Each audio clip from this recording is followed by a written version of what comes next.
तो स्वागत है हमारे यूट्यूब चैनल। मेरा नाम है कुमार। इस वीडियो के अंदर हम करने जा रहे हैं आरडब्ल्यूए की येलो बुक का सेकंड एडिशन में भारतीय अर्थव्यवस्था का कंप्लीट सॉल्यूशन। वीडियो की शुरुआत होने से पहले मैं आपको ये बताना चाहता हूँ कि ये वीडियो किन किन बच्चों के लिए लाभदायक सिद्ध होने वाली है। जिन बच्चों ने इससे पहले जिन बच्चों ने इससे पहले भी इकोनॉमिक्स नहीं पढ़ी है उनके लिए एक तरीके से ये वीडियो कॉन्सेप्ट बिल्डअप या फिर बेस बिल्डअप वीडियो होगी। और इससे पहले जिन बच्चों ने इकोनॉमिक्स पढ़ रखी है उन बच्चों के लिए ये वीडियो एक क्विक रिवीजन वाली वीडियो होने वाली है। तो चलिए शुरू करते हैं सबसे पहले कि ये वीडियो में सबसे पहले जो इसमें आती है कि अर्थशास्त्र का इसका मतलब क्या होता है। तो अर्थशास्त्र मानव की आर्थिक गतिविधियों का अध्ययन ही क्या कहलाता है, अर्थशास्त्र कहलाता है कि मानव की इसमें कौन सी गतिविधियां होंगी जी, आर्थिक गतिविधियां, इनका ही अध्ययन अर्थशास्त्र है, जिसके आर्थिक लाभ और आर्थिक हानि शामिल होती हैं। पॉइंट नंबर 1 हो चुका है। पॉइंट नंबर 2 कुछ इस प्रकार है कि अर्थशास्त्र का जनक किसे कहा जाता है। तो अर्थशास्त्र का जो जनक है वो एडम स्मिथ को माना जाता है। एडम स्मिथ उन्होंने 1776 में प्रकाशित अपनी किताब द वेल्थ ऑफ नेशन में अर्थशास्त्र को धन का शास्त्र बोला गया। तो यहाँ पे एक महत्वपूर्ण क्वेश्चन ये उठता है कि अर्थशास्त्र का जनक कौन है जी, एडम स्मिथ है। तो पॉइंट नंबर 2, उनकी किताब का नाम क्या था, तो बोलोगे आप वेल्थ ऑफ नेशन है, वेल्थ ऑफ नेशन, ठीक है। पॉइंट नंबर 3 कि ये किताब कब पब्लिश हुई थी, तो आप बोलोगे 1776 में हुई थी किताब पब्लिश। तो चलिए आगे बढ़ते हैं। और वेल्थ ऑफ नेशन में अर्थशास्त्र को धन का विज्ञान कहा गया है। तो आगे बढ़ते हैं। आगे किस प्रकार है कि जब किसी देश की उसकी समस्त आर्थिक क्रियाएं के संदर्भ में परिभाषित करते हैं तो उसे अर्थव्यवस्था कहते हैं। यानी कि क्रिया, यहाँ पे ना एक शब्द आता है आर्थिक क्रियाएं। ये आर्थिक क्रियाएं क्या होती है, देखो आर्थिक शब्द का ही मतलब होता है पैसा, और अनार्थिक शब्द से मतलब होता है जिसमें पैसा इन्वॉल्व ना हो, यानी जो समाज सेवा करते हैं। तो जो वो सब क्रियाएं जिसमें पैसा इन्वॉल्व हो जाए वो आर्थिक अर्थव्यवस्था का पार्ट बन जाती हैं। अब आगे चलते हैं कितने प्रकार की अर्थव्यवस्था होती है। तो इस यहाँ पे जो है इसका वर्गीकरण निम्न में किया गया, निम्न श्रेणी में किया गया। सबसे पहले जो अर्थव्यवस्था बताई गई है, सबसे पहले इकोनॉमी बताई गई है, उसका नाम है पूंजीवादी अर्थव्यवस्था, जिसको कैपिटलिस्ट इकोनॉमी भी कहते हैं। इस अर्थव्यवस्था में क्या उत्पादन करना है, कितना उत्पादन करना है, किस कीमत पर बेचना है, यह सब बाजार तय करता है, उसमें सरकार की कोई भूमिका नहीं होती। यानी कि बाजार के पॉइंट ऑफ व्यू से क्या उत्पादित करना है, कितना करना है और किस कीमत पर बेचना है, ये सब कौन तय करेगा जी, बाजार तय करेगा। सरकार की क्या भूमिका होती है, कोई भूमिका नहीं होती, ठीक है। इसका अगर मैं आपको एग्जांपल देना चाहूँ तो इसका एग्जांपल होगा यूएसए। यूएसए में यूएसए किस टाइप की इकोनॉमी है, आप बोलोगे एक कैपिटलिस्ट इकोनॉमी है। चलिए पॉइंट नंबर 2 पे चलते हैं। पॉइंट नंबर 2 की सोशलिस्ट इकोनॉमी यानी कि समाजवादी अर्थव्यवस्था। पूंजीवादी अर्थव्यवस्था के विपरीत ऐसी अर्थव्यवस्था जो केंद्रीकृत नियोजित अर्थव्यवस्था भी कहते हैं। यानी कि मैं कहना चाहता हूँ कि देखो पूंजीवादी अर्थव्यवस्था के विपरीत इसमें उत्पादन की पूर्ति, कीमतें, क्या उगाना है, कितना उगाना है, ये सब कौन डिसाइड करता है, ये सब कुछ डिसाइड करेगी आपकी सरकार। बाजार ये सब डिसाइड नहीं करने वाला। इसका अगर मैं आपको एग्जांपल देना चाहूँ तो आप बोलोगे जी रशिया। रशिया एक सोशलिस्ट इकोनॉमी है, जहाँ पर सारे संसाधनों पर किसका कंट्रोल है, सरकार का कंट्रोल है। सरकार जो डिसाइड करेगी वही चीज उत्पादन की जाती है। सरकार ने जो रेट डिसाइड कर दिया है उसी रेट पे वो चीज बेची जाती है। ये मैटर नहीं करता कि वो लाभ में बेची जा रही है या फिर हानि में बेची जा रही है। सरकार ने जो डिसाइड कर दिया वो उसमें बेची जाएंगी। इसके बाद अगला बिंदु आता है, एक यहाँ पे नोट दे रखा है कि पहली बार राज्य अर्थव्यवस्था यानी कि स्टेट इकोनॉमी का सिद्धांत किसने दिया था, कि जो ये सिद्धांत ये दिया था ये जर्मन दार्शनिक थे जिनका नाम था कार्ल मार्क्स, ठीक है। इनकी पुस्तक का नाम है द दास कैपिटल। तो यहाँ से एक प्रश्न उठता है कि भाई अर्थव्यवस्था का जो सिद्धांत है वो किसने दिया। एक जर्मन जर्मन दार्शनिक कार्ल मार्क्स ने दिया था, किताब दास कैपिटल। अब यहाँ से आप कंफ्यूज मत हो जाना, किसमें, एडम स्मिथ में और दास कैपिटल वाली बुक के अंदर। एडम स्मिथ इनको तो हम अर्थव्यवस्था का जनक मानते हैं, बट वहीं जो अगर मैं बताऊं कि पहली बार अर्थव्यवस्था का सिद्धांत, तो आप बोलोगे कार्ल मार्क्स ने, किताब का नाम दास कैपिटल। चलिए अब आगे बढ़ते हैं अगला बिंदु पे। अगली बिंदु है वो आती है कि भाई मिक्स्ड इकोनॉमी क्या होती है, यानी मिश्रित अर्थव्यवस्था है। जब पूंजीवादी अर्थव्यवस्था और समाजवादी अर्थव्यवस्था में संयुक्त रूप मिश्रित अर्थव्यवस्था को कहते हैं। यानी कि यहाँ पे क्या उत्पादन करना है, कितना उत्पादन करना है, बाजार भी डिसाइड करता है और गवर्नमेंट भी डिसाइड करेगी। इनका सबसे अच्छा जो एग्जाम्पल है वो है अपना इंडिया, अपना प्यारा भारत। यहाँ पे देखो आपको जो हॉस्पिटल्स हैं वो गवर्नमेंट हॉस्पिटल्स भी मिलते हैं, साथ में हॉस्पिटल आपको प्राइवेट हॉस्पिटल भी मिलते हैं। और गवर्नमेंट हॉस्पिटल के अंदर सारी रेट वेट जितना भी प्राइसिंग होती है वो सब कौन डिसाइड करती है? वो हमारी गवर्नमेंट डिसाइड करके रखती है। बट वहीं मैं प्राइवेट की बात करूँ तो प्राइवेट स्वतंत्र हैं, वो चाहे तो अपने अपने हॉस्पिटल का रेट अपने हिसाब से दवाइयाँ रख सकते हैं। होप सो आपको यहाँ तक समझ में आ गया होगा। अगला भी तो यहाँ पे इन्होंने दिखा दिखा लिख कर भी दे रखा है कि भारत की अर्थव्यवस्था मिश्रित अर्थव्यवस्था का सर्वश्रेष्ठ उदाहरण है। मलेशिया और इंडोनेशिया भी इसके उदाहरण है। अब चौथी प्रकार अब आती है गठन के आधार पर अर्थव्यवस्थाओं को कितने भागों में बांटा गया है। देखो गठन के आधार पर जो अर्थव्यवस्था है उनको दो भागों में बांटा गया है। सबसे पहले आती है आपकी, यहाँ पे मैं इसको पहले बताना चाहूंगा कि संगठित अर्थव्यवस्था कौन सी है। इसमें आर्थिक गतिविधियों की गणना की जाती है। देखो इस संगठित अर्थव्यवस्था में आर्थिक गतिविधियों की गणना की जाती है। इसके अंतर्गत श्रमिकों को जो रोजगार है, रोजगार की क्या मिलेगी? सुरक्षा प्राप्त होती है। ठीक है। और इन्हें निश्चित घंटों के लिए कार्य करना होता है और विकसित देशों की एक तरह से अर्थव्यवस्थाएं मानी जाती हैं। अब अगर इंडिया में बात करूँ तो जितने भी कॉरपोरेट सेक्टर है, कॉरपोरेट सेक्टर्स के अंदर जितने लोग काम कर रहे हैं वो एक संगठित अर्थव्यवस्था के पार्ट माने जाते हैं। बट वहीं अगर मैं बात करूं कि असंगठित अर्थव्यवस्था है यानी अनऑर्गेनाइज इकोनॉमी, इनसे क्या मतलब है कि ऐसी इनमें से ऐसी आर्थिक गतिविधियां शामिल होती हैं जिनका लेखांकन नहीं होता, यानी कि ये गतिविधियां कभी रिकॉर्ड ही नहीं हो सकती। ठीक है। और हाँ, तो जैसा मैंने बताया था कि असंगठित अर्थव्यवस्था यानी अनऑर्गेनाइज इकोनॉमी, ऐसी आर्थिक गतिविधियां शामिल होती हैं जिनका लेखांकन नहीं होता। तो अनऑर्गेनाइज इकोनॉमी का लेखांकन होता है जी नहीं होता। गैर पंजीकृत अर्थव्यवस्थाएं होती हैं यानी इनका कोई रजिस्ट्रेशन भी नहीं होता। कर्मचारियों को सामाजिक सुरक्षा प्रदान नहीं करते। ठीक है। तो भारत में लगभग 90% श्रमिक ऐसे हैं जो इस सेक्टर से जुड़े हुए हैं। ठीक है। होप सो आपको ये समझ में आ गया होगा कि अब गठन के आधार पर अर्थव्यवस्थाओं को दो भागों में बांटा गया, एक असंगठित एक संगठित। असंगठित में रिकॉर्ड नहीं होता है, संगठित में रिकॉर्ड होता है। असंगठित में जिस भी व्यवसाय में लोग काम कर रहे होते हैं उनका पंजीकरण नहीं होता है, बट संगठित में उनका पंजीकरण होता है। असंगठित में लोगों के वर्क आवर्स डिसाइड नहीं होते, 8 घंटे 10 घंटे 12 घंटे, बट संगठित अर्थव्यवस्था में वर्क आवर डिसाइड होते हैं कि भाई 8 घंटे की ही जॉब होती है या फिर कितने घंटे की जॉब होती है। तो आपको संगठन के आधार पर ये चीज समझ में आ गई होगी। अब हम चलते हैं आगे। अब है खुली और बंद के आधार पर भाई कितने प्रकार की अर्थव्यवस्था होती है। तो देखो जो बंद अर्थव्यवस्था होती है, ऐसी अर्थव्यवस्था होती है जिसमें अन्य देशों के साथ आयात निर्यात नहीं पाया जाता। ये लोग अन्य देशों के साथ आयात निर्यात नहीं करते थे। 1991 से पहले भारत भी कैसी एक अर्थव्यवस्था थी, एक भारत भी इसी टाइप की एक अर्थव्यवस्था थी। अब इसके आगे चलते हैं कि खुली अर्थव्यवस्था कौन सी है। इसके अपोजिट यानी बंद के अपोजिट ही खुली होगी। ऐसी अर्थव्यवस्था जहां पर अन्य देशों के साथ आयात निर्यात पाया जाता है। ठीक है। अगर मैं बताऊं कि 1991 से पहले भारत की जो अर्थव्यवस्था थी वो एक बंद अर्थव्यवस्था थी, परंतु 1991 में भारत के अंदर एलपीजी रिफॉर्म्स आते हैं जिसके बाद ये अर्थव्यवस्था भारत की एक अर्थव्यवस्था हम खुली अर्थव्यवस्था मानते हैं। वर्तमान की स्थिति के हिसाब से अगर मैं बताऊं तो एक बंद अर्थव्यवस्था का अच्छा एग्जाम्पल होगा नॉर्थ कोरिया, जहाँ के किम जोंग उन है। चलिए अब अगले पे चलते हैं। अब विकास के आधार पे अर्थव्यवस्था को कितने भागों में बांटा गया है। विकास के आधार पे सबसे पहले जो अर्थव्यवस्था आती है वो आती है एक, सबसे पहले आती है अल्प विकसित अर्थव्यवस्था, यानी जिसे अंडर डेवलप्ड इकोनॉमी कहते हैं, अंडर डेवलप्ड इकोनॉमीज। ऐसी अर्थव्यवस्था जिसमें नागरिकों की आवश्यकता की जरूरत से कम साधन पाए जाते हैं, जैसे सोमालिया या बुरांडी। यानी ये वो अर्थव्यवस्थाएं होती हैं जिनके अंदर नागरिकों के पास संसाधन होते ही नहीं है, मतलब जीने के लिए खाना रोटी कपड़ा मकान तक की मूलभूत आवश्यकताएं भी नहीं पाई जाती यहाँ पे। जैसे सोमालिया हुआ या फिर और भी अफ्रीका के बहुत सारे देश, वो कौन सी अर्थव्यवस्था है, वो सब की सब आपकी आती हैं अल्प विकसित अर्थव्यवस्थाओं के अंदर। इसके बाद इनके एकदम अपोजिट कौन सी अर्थव्यवस्थाएं आएंगी, यानी विकसित अर्थव्यवस्थाएं।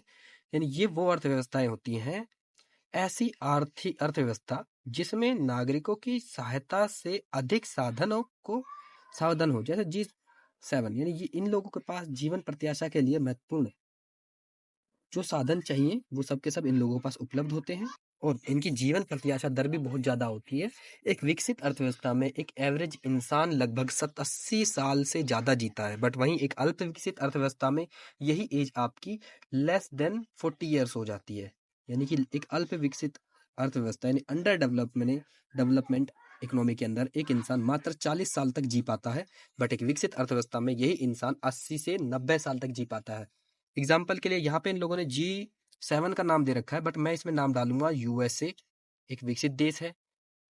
इसके बाद जापान, जापान भी एक विकसित देश है, वहाँ के लोग 95 नहीं 92 साल तक वहाँ के लोग जी जाते हैं। उसके बाद अगर आप देखना चाहो तो कनाडा भी है, यूरोपियन यूनियन भी एक विकसित अर्थव्यवस्था ही है। अब आगे चलते हैं। अब वो इकोनॉमी आती है जो कि अभी विकसित नहीं हुई है बट विकास कर रही है। इसके अंदर आएगा अपना भारत। ऐसे देश जहाँ आर्थिक समृद्धि के उच्च स्तर को करने का प्रयास किया जाता है, जैसे भारत, ब्राजील, मलेशिया।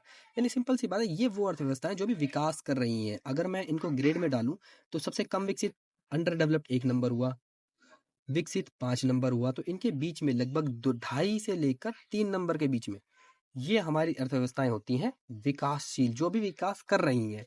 ठीक है, इसके अंदर अपना इंडिया हो गया है, पाकिस्तान आ गया है, आपका विकासशील अर्थव्यवस्था है। उसके बाद आपका ब्राजील है, साउथ अमेरिका से ब्राजील आ गया है। ठीक है, आप और भी यूएई ले सकते हो। यूएई भी एक विकसित अर्थव्यवस्था नहीं है, ये एक विकासशील अर्थव्यवस्था है। चलिए अब देखते हैं पब्लिक इकोनॉमी से आपका क्या तात्पर्य है। Point number 4 public economy. ऐसी आर्थिक गतिविधियां जो सरकार द्वारा संचालित होती हैं उसे सार्वजनिक अर्थव्यवस्था कहा जाता है। सरकार का पूरा कंट्रोल होता है, यानी सरकार के ही स्कूल होंगे, सरकार का ही सब कुछ होगा। सार्वजनिक क्षेत्र के उपक्रम पीएसयूज के माध्यम से। ठीक है, अगर इसका एग्जांपल मैं देना चाहूँ तो एक देश है, वो है आपका, आप रशिया का भी एक एग्जांपल ले सकते हो कि सार्वजनिक अर्थव्यवस्था है, क्योंकि सारे संसाधनों का साधन इनका गवर्नमेंट संभालती है। अब आती है प्राइवेट इकोनॉमी। प्राइवेट इकोनॉमी ऐसी आर्थिक गतिविधियां जो सरकार के अलावा अन्य संस्थाएं और नागरिकों द्वारा संचालित की जाती हैं, वो प्राइवेट इकोनॉमी कहलाती हैं, यानी कि निजी अर्थव्यवस्था। यहाँ पे आपको समझने लायक जो मुख्य बिंदु है वो ये है, अल्प विकसित, विकसित और विकासशील। ये 3 टाइप की अर्थव्यवस्थाओं से बहुत बार क्वेश्चन आया गया है कि भारत एक किस प्रकार की अर्थव्यवस्था है, तो आप बोलोगे भारत एक विकासशील अर्थव्यवस्था है। या फिर अभी क्वेश्चन बना दूं कि यूएसए किस टाइप की अर्थव्यवस्था है, तो आप बोलोगे यूएसए एक विकसित अर्थव्यवस्था है, यानी कि डेवलप्ड इकोनॉमी है। अब अर्थव्यवस्था के क्षेत्रों की बात करते हैं। अर्थव्यवस्था के कितने क्षेत्र होते हैं? अर्थव्यवस्था के मुख्यतः 3 क्षेत्र माने जाते हैं। अगर आपसे बोले कि अर्थव्यवस्था को कितने श्रेणियों में बांटा गया है, तो अर्थव्यवस्था के आर्थिक गतिविधियों के 3 श्रेणी में बांटा गया है। ठीक है, जिन्हें अर्थव्यवस्था का क्षेत्र माना जाता है। सबसे पहला क्षेत्र था प्राइमरी सेक्टर। देखो, इनको अगर याद करने का अगर मैं ट्रिक बताऊं तो प्राइमरी यानी ये वो लोग होंगे, यहाँ पे वो चीज आएंगी जो जमीन से जुड़ी होंगी। यानी प्राकृतिक संसाधनों का उत्पादन किया जाता है, जैसे कृषि जमीन से जुड़ी हुई चीज है। उसके बाद वन जमीन से जुड़ी हुई चीज है। देन वन उत्पादन, मत्स्य खनन, उत्खनन या उत्खनन उत्पाद, खाद्य संग्रह आदि प्राथमिक क्षेत्र का सर्वाधिक रोजगार 50% से अधिक प्रदान करने वाला है। देखो, ओवरऑल अगर मैं बताना चाहूँ कि प्राथमिक क्षेत्र में कौन आए, सबसे पहले आपकी कृषि आ गई, कृषि प्राथमिक क्षेत्र का पार्ट है। फिर आपके वन का उत्पादन आ गया। ठीक है, वन से हमें बहुत कुछ खाने पीने की चीजें मिल जाती हैं, जंगलों से भी। फिर मछली उत्पादन प्राथमिक क्षेत्र का पार्ट है। खनन प्राथमिक क्षेत्र का पार्ट है। अब यहाँ पे जो लाइन दे रखी है, प्राथमिक क्षेत्र सर्वाधिक रोजगार देता है, यानी कि भारत के पॉइंट ऑफ व्यू से भारत की 100 में से 50% आबादी जो है वो कौन से क्षेत्र में लिप्त है, वो प्राथमिक क्षेत्र में काम करती है। तो इसलिए यहाँ पे आया कि 50% से अधिक प्रदान करने वाला रोजगार कौन सी अर्थव्यवस्था है, सॉरी कौन सी सेक्टर है, प्राथमिक क्षेत्र है। भारतीय अर्थव्यवस्था की रीढ़ कहा जाता है, भारतीय अर्थव्यवस्था की रीढ़ कहा जाता है। देखो, भारतीय अर्थव्यवस्था की रीढ़ किसे कहा गया? प्राथमिक क्षेत्र को। इसमें संलग्न श्रम की प्रकृति को रेड कॉलर जॉब, ये बहुत इंपॉर्टेंट पॉइंट आया। देखो, इस पूरे पैराग्राफ से मैं आपको खाली 3 ही पॉइंट बताऊंगा। सबसे प्राथमिक अर्थव्यवस्था, जमीन से जुड़े हुए लोग। दूसरा, भारत के 100 में से कितने परसेंट को रोजगार दे रहा है? 50% को रोजगार दे रहा है। इसमें काम करने वाले लोगों को कौन सी कॉलर जॉब कहा गया है? रेड कॉलर जॉब कहा गया है। बस खत्म, इतना ही, 3 ही पॉइंट याद रखें यार। इसके बाद अगली आती है जिसे द्वितीय क्षेत्र बोला जाता है। देखो, इससे जो प्राथमिक क्षेत्र में जो चीज बनेंगी वो प्रोसेस होके कौन से क्षेत्र में जाएंगी? दूसरे क्षेत्र में। प्राथमिक क्षेत्र से जैसे गन्ना बना, गन्ना प्रोसेस होगा किसमें? चीनी में। तो चीनी किसका पार्ट हो गई? चीनी आपका द्वितीय क्षेत्र का पास हो गई। पर गन्ना किसका है? गन्ना प्राथमिक क्षेत्र का पार्ट है। चलिए अब इसे पढ़ते हैं।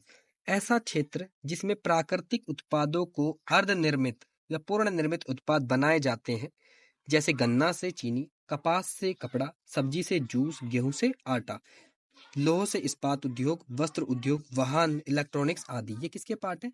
ये द्वितीय अर्थव्यवस्था, द्वितीय सेक्टर यानी सेकेंडरी सेकेंडरी सेक्टर के पार्ट है, यानी कि जो इस सेक्टर को हम मैन्युफैक्चरिंग सेक्टर भी बोलते हैं, क्योंकि इस सेक्टर के अंदर काम चीजें बनाई जाती हैं, कच्चे माल से फिनिश गुड्स बनाए जाते हैं। अब देखो इसके बाद आता है तीसरा क्षेत्र, और तीसरा क्षेत्र किस प्रकार से है, उसका नाम है टर्शरी क्षेत्र, यानी कि तृतीयक क्षेत्र। अब इसकी शुरुआत करने से पहले मैं आपको ये बताना चाहता हूँ कि इस क्षेत्र को एक और अन्य नाम से जाना जाता है, जिसका नाम है सेवा क्षेत्र। इसे पढ़ते हैं। इस क्षेत्र के विभिन्न प्रकार की सेवाओं का उत्पादन किया जाता है। इस क्षेत्र में प्राथमिक द्वितीय क्षेत्र को अपनी सेवाएं देता है। जीडीपी में इसका योगदान कितना है, देखो 50% योगदान है। बट अगर मैं बोलूं भारत के अंदर मुख्य रोजगार देने वाला क्षेत्र, तो आप बोलोगे प्रथम क्षेत्र है, यानी फर्स्ट सेक्टर है। बट जीडीपी में सबसे ज्यादा योगदान किसका है, तो आप बोलोगे भैया तीसरे सेक्टर का सबसे ज्यादा योगदान है। तीसरे सेक्टर का सबसे ज्यादा योगदान है, कितना प्रतिशत, लगभग 50% से अधिक है। जो सर्वाधिक, जैसे बीमा कंपनियां, चिकित्सा, शिक्षा, पर्यटन, देखो मैंने पहले ही बता दिया है इस क्षेत्र को और अन्य किस नाम से जाना जाता है, तो आप बोलोगे इस क्षेत्र को हम सर्विस सेक्टर के नाम से जानते हैं, यानी कि सेवा क्षेत्र। होप सो आपको ये तीनों क्षेत्र यहाँ तक मोटे मोटे समझ में आ गए होंगे। प्राथमिक क्षेत्र वो क्षेत्र जहाँ पे काम अभी जो उगाई जा रही है, मतलब बेसिक जमीन से चीजें, जमीन से जुड़ी हुई, यानी प्राथमिक क्षेत्र के अंदर सब चीजें उगाई जा रही हैं।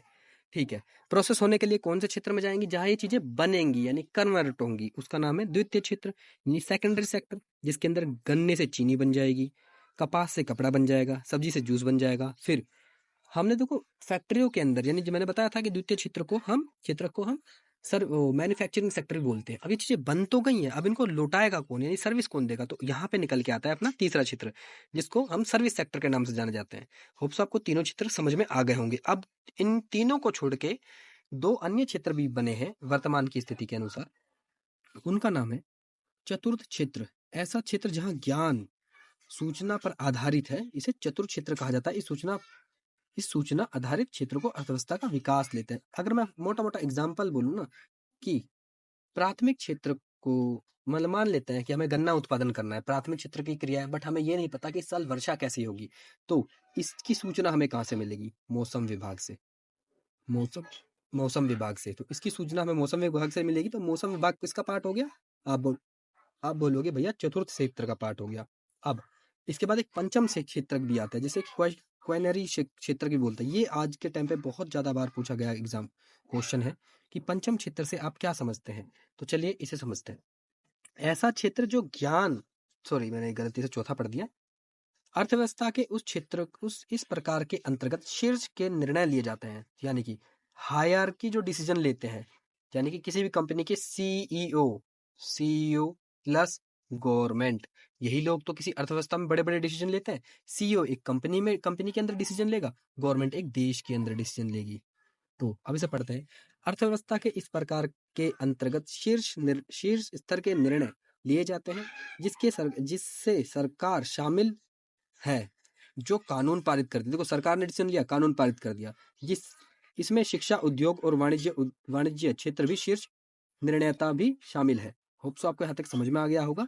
फिर नोट पे कुछ लिख रखा है यहाँ पे कि आर्थिक सर्वेक्षण 2023-24 के अनुसार वर्तमान मूल्य पर समग्र जीडीए में कृषि, उद्योग और सेवा क्षेत्र की हिस्सेदारी, यानी 2024 के अनुसार 100 में से कितने परसेंट आपके पहले सेक्टर का पार्ट है, कितना परसेंट दूसरे सेक्टर के पास जाता है और कितना परसेंट तीसरे सेक्टर के पास जाता है। तो 100 में से पहले क्षेत्र में, यानी जीडीपी के अंदर बात कर रहे हैं, ये हम ये नहीं कर रहे कि कितने लोगों को रोजगार दे रहे हैं। अगर रोजगार बोलूं तो होप सो ये 17.7 गलत हो जाएगा फिर तो, क्योंकि रोजगार तो हमारा पहला सेक्टर सबसे ज्यादा देता है, लगभग 50% से अधिक लोगों को रोजगार देता है। बट जीडीपी में हिस्से, पहले प्राथमिक क्षेत्र का हिस्सा कितना है, मात्र 17.7, कृषि क्षेत्र जिसे कहते हैं। द्वितीय क्षेत्र का भाग हिस्सा कितना है, 27.6, जिसको मैंने आपको उद्योग क्षेत्र के नाम से बोला, यानी सेकेंडरी सेक्टर।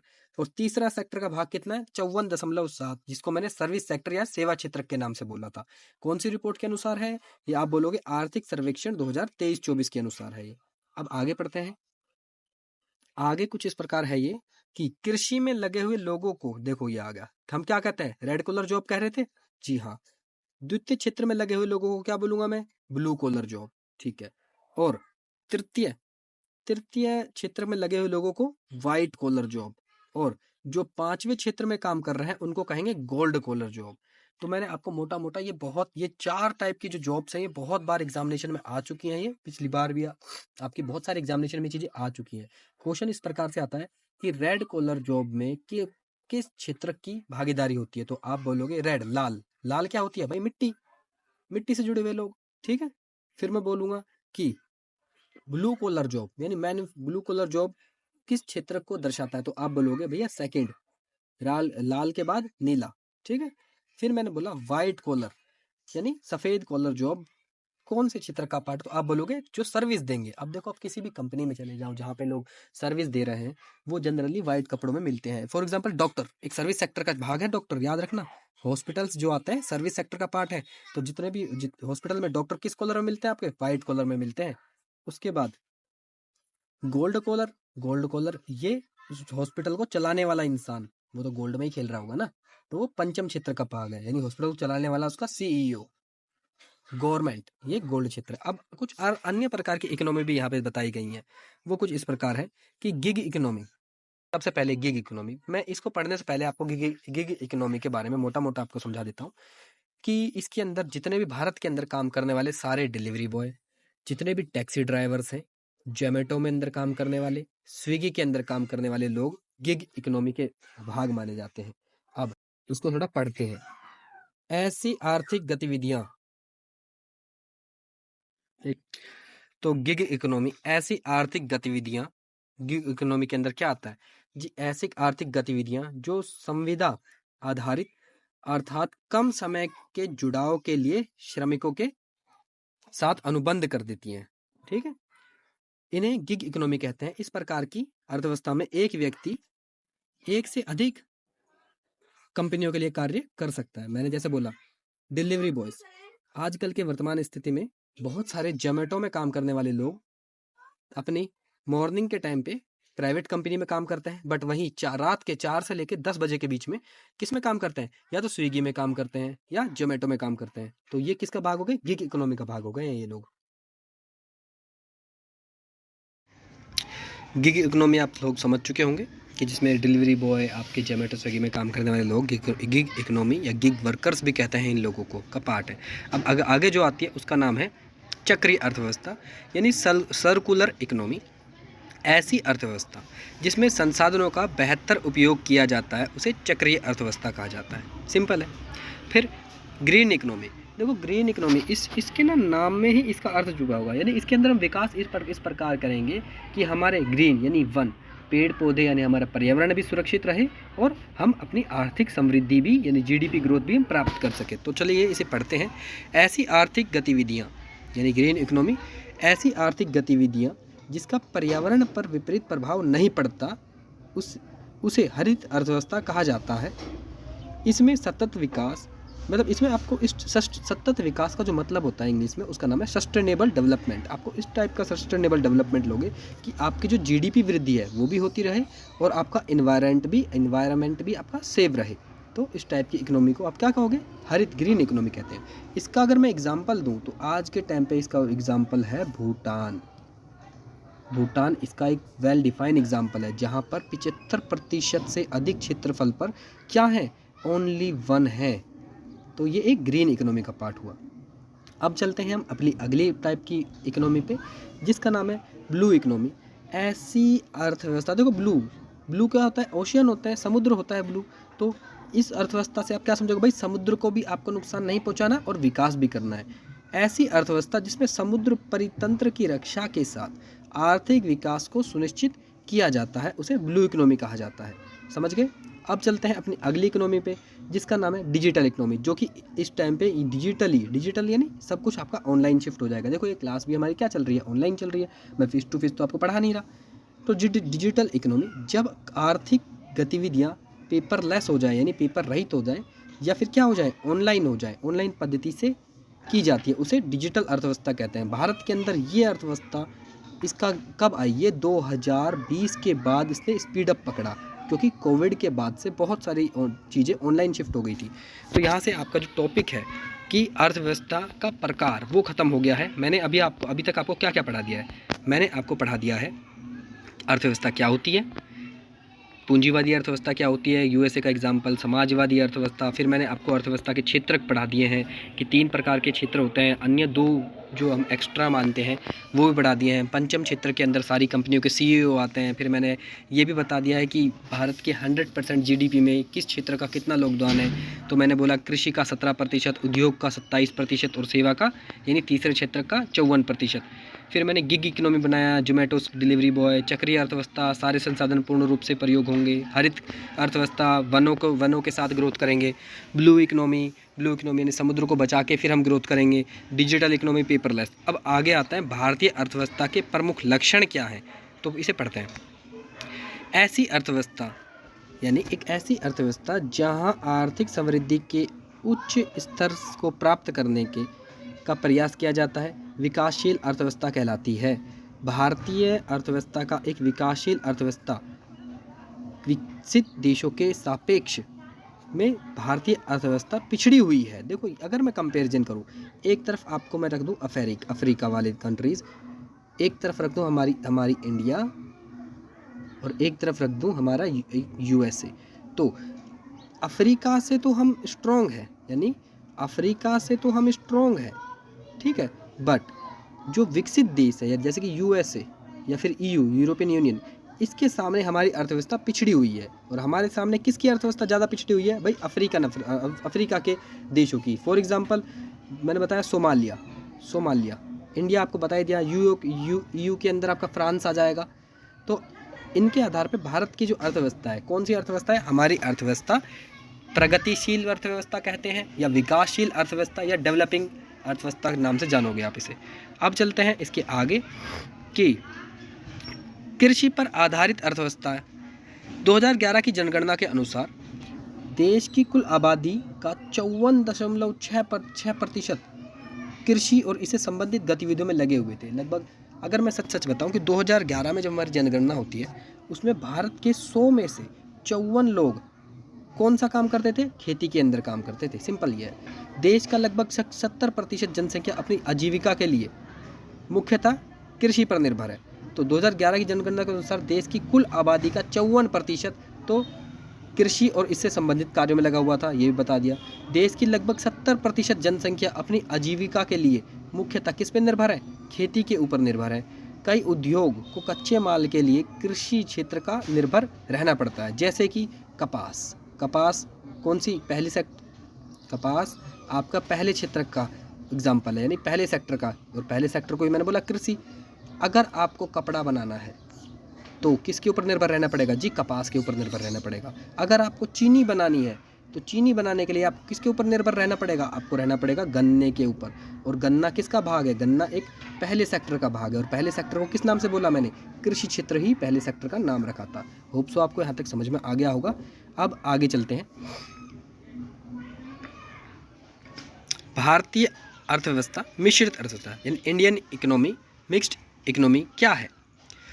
देखो, मिश्रित अर्थव्यवस्था में निजी और सार्वजनिक क्षेत्र का बराबर और तथा राज्य की भूमिका घनिष्ठ रूप से संबंधित होती है, यानी प्राइवेट भी आपको मिलेंगे प्लस गवर्नमेंट भी आपको मिलेंगे। ठीक है, आगे बढ़ते हैं। शुरुआती योजनाओं में सर्वाधिक क्षेत्र की मुख्य भूमिका थी, यानी गवर्नमेंट सेक्टर की ज़्यादा भूमिका थी। किंतु 1991 के बाद हमने क्या? लिबरलाइजेशन यानी उदारीकरण के प्रभाव से निजी क्षेत्र के योगदान में वृद्धि हुई। ठीक है, भारतीय अर्थव्यवस्था जिन सूचकों के आधार पर विकसित देशों से पिछड़ी हुई है, उन सूचकों में निरंतर सुधार हो रहा है, अर्थात वह विकास की ओर अग्रसर है। अब यहाँ पे अगला जो पॉइंट आता है, अगला जो टॉपिक आता है वो आता है ह्यूमन डेवलपमेंट इंडेक्स यानी मानव विकास सूचकांक।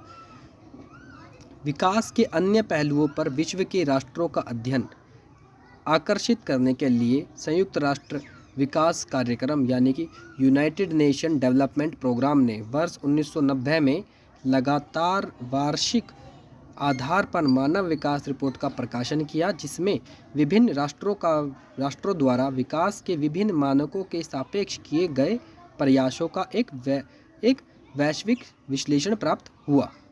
पहला पॉइंट, जो यूनाइटेड नेशन डेवलपमेंट प्रोग्राम है, इसकी फुल फॉर्म आ जाती है। ठीक है, दूसरा UNDP यानी यूनाइटेड नेशन डेवलपमेंट प्रोग्राम द्वारा मानव विकास की आधारभूत पहलू है। अब देखो मानव के लिए एक आधारभूत पहलू क्या हो गया भाई, उसका स्वास्थ्य, उसकी शिक्षा, उसकी आय यानी उसकी इनकम, और उसके लिए एक रहने के लिए घर। यहाँ पे घर दे नहीं रखा, अदरवाइज मानव की जो बेसिक मूलभूत चीज़ें आती हैं वो ही आती है, स्वास्थ्य, शिक्षा, घर और कपड़ा।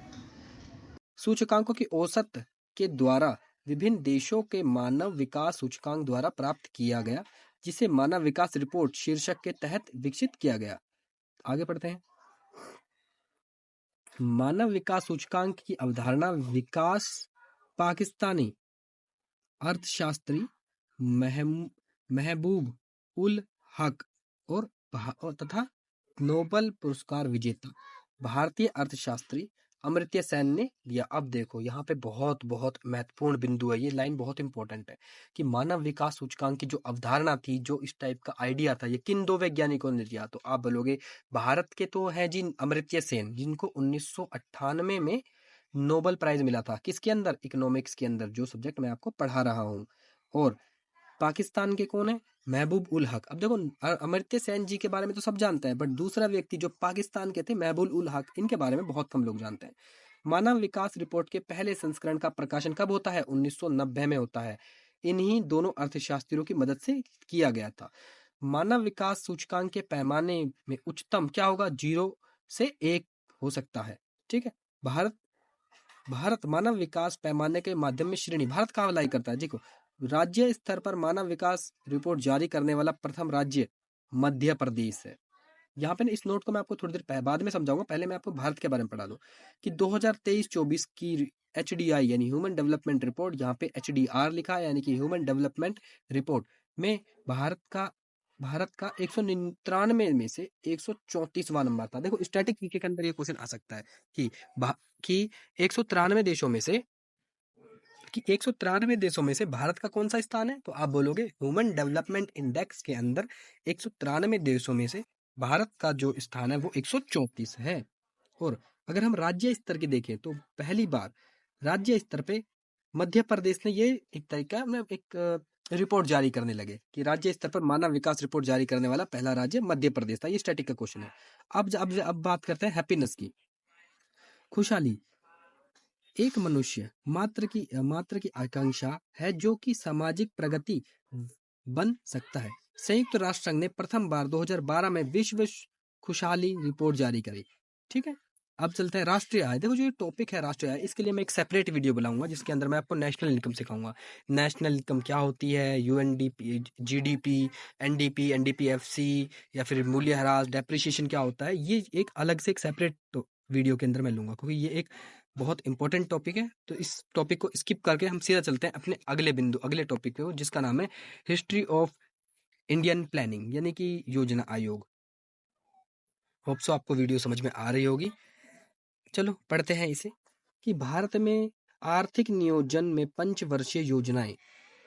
आर्थिक नियोजन का अर्थ है राज्य के अभिकरणों द्वारा पेश की गई आर्थिक संपदा और सेवाओं का एक निश्चित अवधि हेतु आवश्यकताओं का पुनर्नुमान लगाना। ठीक है। भारत में आर्थिक नियोजन निम्नलिखित भारत में भाई हमें प्लानिंग क्यों करनी है, यानी कि हमें प्लानिंग कमीशन की क्यों नीड है। सबसे पहला है भाई गरीबों का निवारण, गरीबी का निवारण। कि भारत के अंदर जब भारत आजाद हुआ था 15 अगस्त 1947 को जब भारत आजाद हुआ था, तो भारत के अंदर जो गरीबी दर थी वो बहुत ज्यादा थी, बहुत सारे लोग गरीबी रेखा से नीचे थे। तो इसको कम करने के लिए हमें प्लानिंग की जरूरत पड़ी। फिर अब गरीबी कम करने का सबसे अच्छा तरीका क्या है भाई, रोजगार के अवसर निकाल दो। एक इंसान कमाएगा तो वो अपने आप गरीबी रेखा से ऊपर आ जाएगा। ठीक है। आर्थिक व सामाजिक असमानता को दूर करो। आर्थिक और सामाजिक, देखो आर्थिक तो आप समझ गए कि भाई एक इंसान गरीब है। सामाजिक असमानता से मतलब क्या है, सामाजिक असमानता से मतलब क्या है कि भारत के अंदर उस समय जात पात, SC ST की लड़ाई, ये सब चल रहे थे, जो कि वर्तमान की स्थिति में अभी भी थोड़ा है, बट कंपेयर करें 1947 से 2025 तो लगभग ये 90% खत्म हो चुकी है। बस गांव गांव वगैरह में देखने को मिलेगा, बट शहरों के अंदर ये चीजें खत्म हो चुकी हैं। फिर आर्थिक समृद्धि का मतलब होता है GDP, कि भाई GDP ग्रोथ के लिए हमें प्लानिंग की जरूरत पड़ती है। फिर क्षेत्रीय विषमताओं को दूर करने के लिए। अब क्षेत्रीय विषमताओं से मतलब क्या है कि एक क्षेत्र में एक क्षेत्र में एक एरिया तो बहुत ज्यादा डेवलप्ड हुआ पड़ा है, दूसरे क्षेत्र के अंदर वो एरिया डेवलप्ड ही नहीं है, तो उसकी विषमताओं को दूर करने के लिए प्लानिंग की जरूरत है हमें।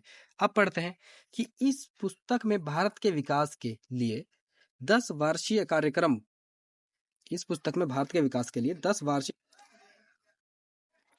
स्वतंत्रता के पश्चात 1947 में पंडित जवाहरलाल नेहरू की अध्यक्षता में आर्थिक नियोजन समिति का निर्माण होता है, यानी ठीक है। इस समिति की जो सिफारिश होती है पर 15 मार्च 1950 में किसकी स्थापना हुई, देखो ये इंपॉर्टेंट, 1950 में योजना आयोग यानी प्लानिंग कमीशन की शुरुआत होती है। और योजना आयोग के प्रथम उपाध्यक्ष, देखो उपाध्यक्ष लिखा हुआ है, अब आप बोलोगे भैया उपाध्यक्ष क्यों लिखा हुआ है, अध्यक्ष क्यों नहीं लिखा, इसलिए नहीं लिखा क्योंकि अध्यक्ष हमेशा पीएम होता है। योजना आयोग का हमेशा अध्यक्ष कौन होगा, पीएम होगा, और उसका वाइस प्रेसिडेंट यानी उपाध्यक्ष वो ये रे गुलजारी लाल नंदा। बहुत एग्जामिनेशन में से आ चुका है ये क्वेश्चन कि प्रथम योजना आयोग के उपाध्यक्ष कौन थे, तो आप बोलोगे भैया गुलजारी लाल नंदा, गुलजारी लाल नंदा। और क्वेश्चन घुमाकर भी आया है कि प्रथम योजना आयोग के अध्यक्ष कौन थे, तो बच्चों ने रट रखा होता है गुलजारी लाल नंदा, बट मैंने बताया कि अध्यक्ष हमेशा पीएम होगा। उस समय पर पीएम कौन थे, पंडित जवाहरलाल नेहरू, तो वो तो अध्यक्ष हो गए, और उपाध्यक्ष गुलजारी लाल नंदा। अब इसके बारे में आगे पढ़ते हैं कि आर्थिक नियोजन, ये भी इंपॉर्टेंट है, ये भी आर्थिक नियोजन किस लिस्ट का पार्ट है, तो आप बोलोगे समवर्ती सूची का पार्ट है आर्थिक नियोजन। आप बोलोगे भाई सूची कितने प्रकार की होती है, सूची 3 प्रकार की होती है। पहली स्टेट की लिस्ट, दूसरी सेंट्रल लिस्ट, और तीसरी कॉन्करेंट लिस्ट।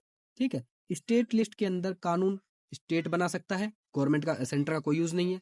सेंट्रल लिस्ट के अंदर कानून कौन बना सकती है, सेंट्रल गवर्नमेंट, स्टेट उसमें कुछ नहीं कर पेगा। और तीसरी आएगी समवर्ती सूची, यानी जिसको हम कंकरेंट लिस्ट भी कहते हैं। इसके अंदर कानून स्टेट भी बना सकता है और गवर्नमेंट भी बना सकती है, यानी जो सेंट्रल गवर्नमेंट है। वर्तमान स्थिति में सेंट्रल गवर्नमेंट कौन है, बीजेपी की सरकार है, यानी ठीक है। यहाँ तक आई होप सो आपको समझ में आ गया होगा। तो अगर मैं बोलूं प्लानिंग किस किस सूची का भाग है, तो आप बोलोगे समवर्ती सूची का। तो एक स्टेट भी इसके ऊपर कानून बना सकता है, वो भी लागू है, और सेंट्रल गवर्नमेंट भी कानून बना सकती है। बट अगर दोनों ने कानून बनाया तो कि कौन ज्यादा, किसको ज्यादा प्राथमिकता दी जाएगी, तो सेंटर वाले कानून को ज्यादा प्राथमिकता दी जाती है। आगे चलते हैं। अब कुछ लोगों ने सुझाव दिए कि देखो 1947 में तो हम आजाद हुए, बट हमें ये तो पता लग चुका था कि भारत आज नहीं तो कल आजाद होएगा। तो उस टाइम पर लोगों ने सोचने लगे भाई कि हम किस प्रकार ग्रोथ करेंगे। तो सबसे पहले आते हैं विश्वेश्वरैया योजना। आओ इन्हें पढ़ते हैं। विश्वेश्वरैया योजना भारत में आर्थिक नियोजन की पहली रूपरेखा 1934 में एम विश्वेश्वरैया द्वारा प्लान्ड इकोनॉमी ऑफ इंडिया नामक बुक में दिया गया है, जिसमें इन्होंने बोला कि 10 वर्ष की थी, जिसका प्रमुख उद्देश्य क्या था। देखो इनका जो उद्देश्य है ना वो कॉमन ही रहेंगे, ज्यादा चेंज नहीं होने वाले उद्देश्य आपके नॉर्मल ही रहने वाले हैं। तो पहला उद्देश्य वही, हमारी जो जीडीपी है, राष्ट्र की जो आय रहेगी वो दुगनी कर देनी। अगर आज के टाइम पे एक इंसान 5 रुपए कमाता है तो 10 साल बाद वो 10 रुपए कमाए। ठीक है। दूसरा, औद्योगिक में उत्पादन में वृद्धि कर दो। भाई आज के टाइम पे हम मान लो 5 रुपए का सामान बनाते हैं, तो 10 साल बाद हम वो सामान बनाएंगे, 15 रुपए का सामान मैन्युफैक्चर करेंगे। फिर लघु और बड़े उद्योगों में सम्मिलित रूप में वृद्धि करें, यानी लघु छोटे उद्योग भी बने और बड़े उद्योग भी बनते रहे। आगे चलते हैं।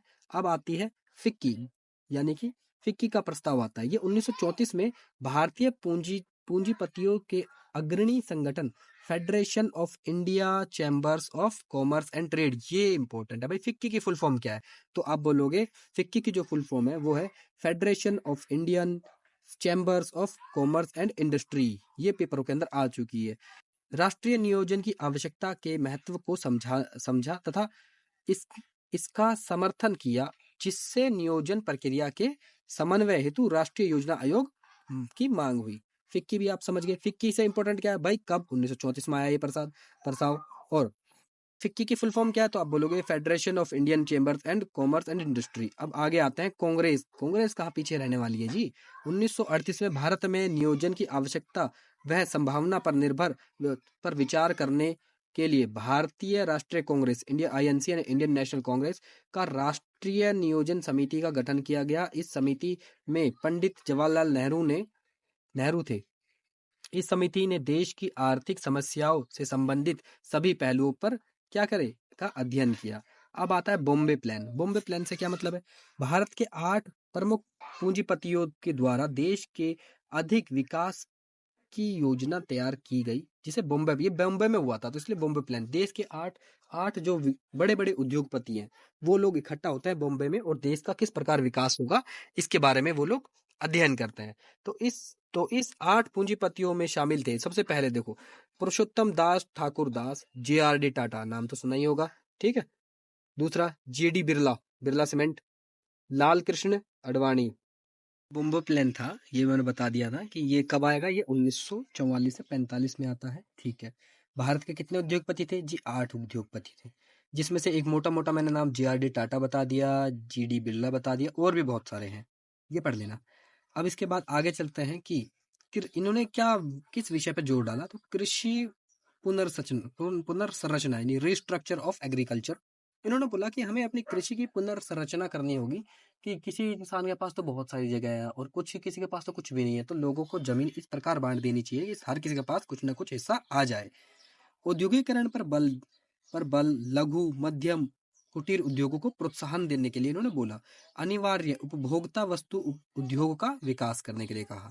अब आगे चलते हैं कि अब आता है गांधीवादी योजना, यानी जिसे गांधीयन प्लान भी कहा जाता है। गांधीवादी आर्थिक चिंतन की विचारधारा का समावेश करते हुए श्री नारायण अग्रवाल ने 1944 में गांधीवादी योजना का विचार प्रस्तुत किया। इस योजना में कृषि क्षेत्र एवं लघु कुटीर उद्योग विकास पर क्या दिया है? बल दिया गया है। अब आगे चलते हैं कि द पीपल्स प्लान ये कब आया? MN रॉय द्वारा, ये इंपॉर्टेंट है। ये पीपल्स प्लान किसने दिया था? ये MN रॉय ने दिया था। कब? 1945 में जन योजना को प्रस्तुत किया, जिसमें लोगों को मूलभूत आवश्यकताओं की पूर्ति करने पर बल दिया। इसमें कृषि क्षेत्र एवं औद्योगिक क्षेत्र दोनों के विकास में प्राथमिकता दी गई है। अब आता है सर्वोदय प्लान। सर्वोदय प्लान क्या है? भारत में नियोजित विकास की एक रूपरेखा प्रस्तुतिकरण 1950 में जयप्रकाश नारायण ने द्वारा सर्वोदय प्लान बनाया गया, जिसे सर्वोदय प्लान योजना के नाम से जाना जाता है। इसमें कृषि एवं कृषि आधारित लघु कुटीर उद्योगों को बल दिया। तो यहाँ पर मैंने आपको मोटा मोटा प्लानिंग से आने वाले बहुत सारे प्लान पढ़ा दिए हैं। अब हम चलते हैं हमारी यो, योजना आयोग की अवधि के ऊपर, जो 5-5 साल तक योजनाएं चली हैं। तो ये जो योजनाएं, मैं पहले बता देता हूँ कि ये योजनाएं कितनी चली हैं। टोटल योजना आई है 12। कितने कितने साल के गैप में? 5-5 साल के गैप में आए हैं। तो पहली योजना, ये इंपॉर्टेंट टॉपिक है। अगर आप ये हम मोस्ट टॉपिक के अंदर ये वाले टॉपिक क्वेश्चंस आ जाते हैं कि पहली योजना कब से कब तक चली, किसने, कौन इसका मॉडल था, दूसरी योजना क्या थी, योजना अवकाश क्या है, बहुत बार पूछा। देखो आप बुक में भी देख सकते हो कि CGL वाले क्वेश्चंस के अंदर भी ये टॉपिक्स आया है। तो चलिए शुरुआत करते हैं। तो अब मैं आपको पहली योजना पढ़ाता हूँ कि योजना अवधि। पहली योजना जो चलती है वो 1 अप्रैल 1951 से लेके 1956 में बीच में चलती है। हम लक्ष्य रखते हैं 2.1 का, हमें प्राप्ति होती है 3.6 की। हमारा जो मुख्य उद्देश्य होगा, देखो उस जब 1950 से 1951 से 1956 के बीच में हमारे लोग जो थे वो एक तरीके से खाने के लिए कुछ भी नहीं था। तो आप क्या कहोगे, क्या सबसे पहले हम जोर किस पर देंगे? कृषि के ऊपर हमने जोर दिया, तो कृषि उत्पादन में हमने वृद्धि करी। देखो इस योजना को तैयार किसने किया? तो आप कहोगे HD मॉडल, जिसको हम मैं शॉर्ट फुल फॉर्म में कहता हूँ हेरोड डोमर मॉडल, HD, ठीक है। और उत्पादन, आय और धन का समान वितरण हो। चलिए दूसरी योजना। पहली योजना 1951 से 56, दूसरी कब से चलेगी? 56 से लेके 61 तक चलेगी। यानी कि ये दूसरी जो योजना है वो 1956 से लेकर 1961 तक चलेगी। हमने लक्ष्य रखा है 4.5 का, हमें प्राप्ति होती है 4.6 की। और ये योजना, ये क्वेश्चन ये इंपॉर्टेंट है, ये इस योजना को किस मॉडल पे आधारित थी? तो PC महालनोबिस मॉडल पे आधारित थी ये, ठीक है। और इसमें दुर्गापुर इस्पात कारखाना ब्रिटेन के से पश्चिम बंगाल में लगाया, यानी हमने एक स्टील प्लांट लगाया। क्या नाम था? दुर्गापुर। किसकी हेल्प? ब्रिटेन की हेल्प। कहाँ लगा है? पश्चिम बंगाल में लगा है, ठीक है। अगर आपको मैं याद कराऊं तो पश्चिम बंगाल में दुर्गा पूजा के नाम से बहुत बड़ी पूजा होती है। तो दुर्गा पूजा से दुर्गापुर, ठीक है, किसकी हेल्प से? ब्रिटिश की हेल्प से। अब दूसरा क्या है? Rourkela steel plant. ये राउरकेला कहाँ लगता है? उड़ीसा में लगता है। किसकी हेल्प से? जर्मनी की हेल्प से, ठीक है। इसके बाद औद्योगिक उत्पादन में वृद्धि के लिए फोकस की गई थी। भारी उद्योग और आधारभूत उद्योगों का इसमें विकास किया गया था। इसके बाद आगे चलते हैं। 1961 से लेके 66 तक चलेगी ये पहली, 51 से 56 दूसरी, 56 से 61 तीसरी, 61 से 66। ये बहुत बड़ा डिजास्टर साबित होती है। कैसे होती है देखो, हमने लक्ष्य रखा है 5.6 का, हमें प्राप्ति हुई है 2.4 की। ऐसा क्यों? रीजन बताता हूँ। खनन के उत्पादन में हमने निर्भरता की कोशिश करी, रोजगार के अवसरों में वृद्धि करना था, असमानता की कमी करना था इसमें। बट ये जो 61 से लेके 66 का जो ईयर था, यानी ये जो 5 साल थे, उसमें 1962 में वॉर हो जाती है, भारत चीन युद्ध। भारत इस वॉर को समझा ही था कि इसके ठीक 3 साल बाद 1965 में एक और वॉर हो गई, भारत का पाकिस्तान से वॉर हो गई। ठीक है, यानी देखो 5 साल के अंदर हम दो दो लड़ाइयां लड़ चुके हैं। भारत ने ये भी चीज समझी थी कि ठीक 1966 में क्या आ गया, भीषण सूखा के कारण योजना अपने लक्ष्य को ये प्राप्ति नहीं कर पाई। तो अगर क्वेश्चन ये आ गया कि भाई ये योजना फेल क्यों हुई थी, तो आप बोलोगे कि 1962 में तो वॉर हुई, ठीक है, फिर 1965 में भी वॉर होती है, ठीक है, फिर 1966 में क्या आ गया, सूखा आ गया, 1966 में सूखा पड़ गया, इसलिए ये योजना फेल हो गई। अब 1966 के बाद एक योजना अवकाश आ जाता है। मतलब भारत की स्थिति वो नहीं होती कि हम पूर्ण रूप से पूरी 5-5 साल की योजनाएं चला सकें। तो 1966 के बाद एक अवकाश आया, जिसमें 1966 से लेके 1969 तक, यानी 67, 68 और 69, इन तीनों सालों में एक एक साल की योजनाएं चलती हैं।